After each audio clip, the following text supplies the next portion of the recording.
나이가 들고 그러면서 고령화가 돼 가는 것은 우리 경제에 굉장히 위협이다. 일반적으로 이렇게 이야기합니다. 게다가 초고령화 사회, 이 초고령화 사회는요 5명 중에 1명이 75세 이상이 있으면 초고령화 사회입니다. 75세 이상이 있으면 죄송합니다. 65세 이상이 있으면요 5명 중에 1명이 65세 이상의 사람이 있으면 초고령화 사회입니다. 65세가 고령화의 기준이니까요. 고령화의 기준. 그런데 말입니다. 그런데 미래학자 중에요 가장 유명한 사람이 슈퍼 에이지 이펙트라는 책을 쓴 분이에요. 브래들리 셔먼. 이 브래들리 셔먼이라는 분은요 초고령화 사회 걱정할 것 없다는 거예요.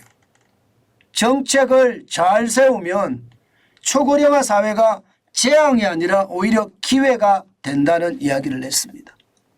그 말이 무슨 말이냐? 여러분 이거예요. 청소년 노동을 허용해 주고요. 미국 같은 경우는요. 일부 주가 만 14세 이상이면 일을 할 수가 있습니다. 그리고 이민도 대폭 허용하고요. 또 고령 인구도 어떻게 활용할지 활용 방안도 만들고요.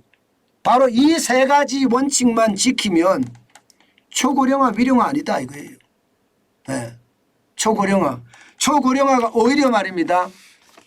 기업이 주목하는 기회가 될 거라는 거예요. 그래서 말입니다. 초고령화 사회가 되면요. 지금 미들 플러스 세대라고 하죠. 50세에서 74세까지. 50세에서 74세까지는 일을 할 수 있다는 뜻이거든요. 그러니까 일할 만큼 일하고 그러면 달라질 수 있다는 이야기입니다. 사실 말입니다. 앞서 제가 말씀드린 대로 초고령화 사회 우리 말입니다. 얼마 안 남았거든요. 지금 이대로라면 아직까지는 아닙니다. 65세 이상의 연령을 가진 사람들이 아직까지는 20%에 못 미칩니다. 그러나 2026년이 되면 2026년 얼마 안 남았습니다. 지금 2023년이니까 얼마 안 남았어요. 그때 가면 초고령화 사회가 됩니다. 대한민국. 그래서 이것을 걱정하지 말아야 된다. 걱정하지 않아도 된다. 이렇게 이야기하고 있는 거라는 뜻입니다. 그만큼 말입니다.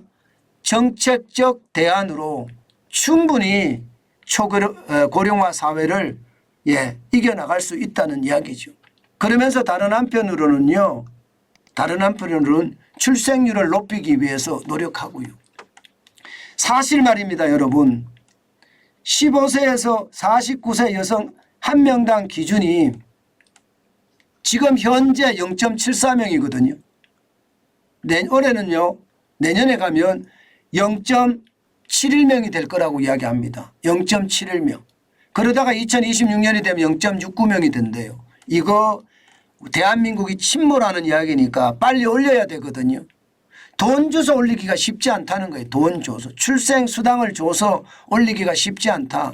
물론 그것마저도 없으면 더 안 넣겠죠. 그렇지만 말입니다. 미들 클래스 장년들을 일하게 한다면 중장년이라고 요즘 이야기하더라고요. 중장년들을 일하게 한다면 그만큼 말입니다. 돈을 버는 사람이 많아지고 돈을 버는 사람이 많아지면 자식들에 대한 혜택도 갈 수 있다. 그러면 이게 자식들에게 뭔가 도움이 되는 일이 되지 않겠느냐. 그것이 말입니다. 결국 출생률을 높일 수도 있다. 이런 얘기도 하고 있는 겁니다. 사실 이게 초고령화 사회는요. 지금 걱정하는 게 우리나라 문제만이 아니에요. 지금 전 세계가 걱정하고 있는 문제긴 해요. 그래프를 한번 보세요. 지금 말입니다. 2100년쯤 가면요. 지구의 인구가 줄어든다고 하잖아요. 104억 3천만까지 가서 이제 꼬꾸라진다고 하잖아요. 그만큼 덜 낳고 고령화 사회가 이제 막판에 이르니까 많은 사망률이 더 많아진다는 이야기죠. 예. 그 전까지는 계속 인구는 늘어가고요. 선진국을 중심으로는 고령화 사회가 굉장히 빠르게 당도하지만 이것을 극복하는 방법은 정책적 대안밖에 없다. 이렇게 이야기하고 있는 겁니다.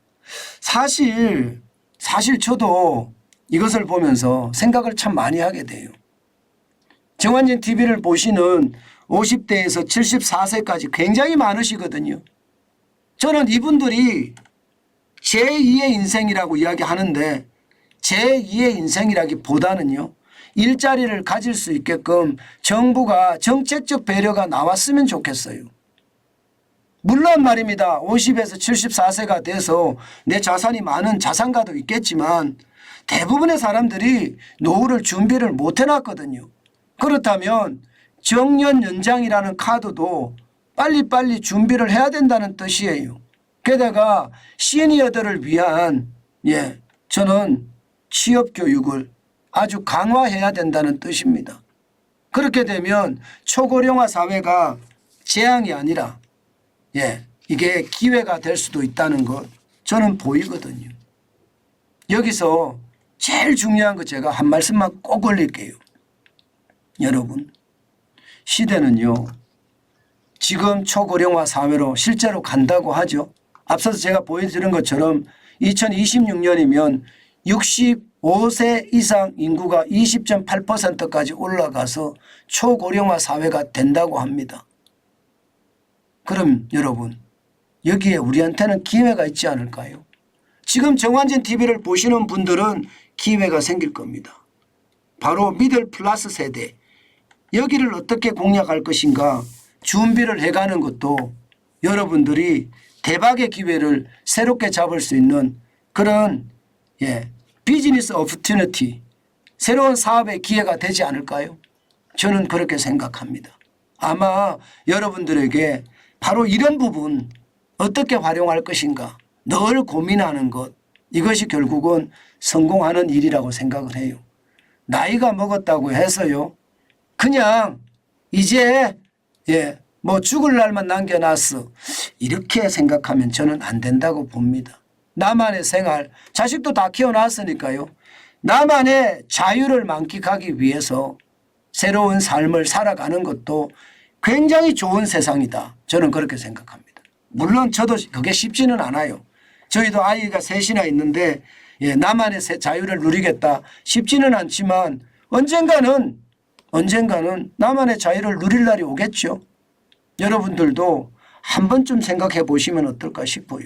게다가 미들 플러스 세대라고 하는 50세에서 74세 이들을 어떤 시장이라고 보고요. 내가 사업의 기회를 만들어내는 것 굉장히 중요한 요소라고 생각합니다.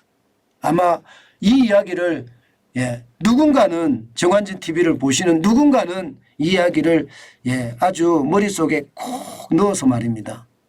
사업을 해서 성공하기를 저는 바라겠습니다.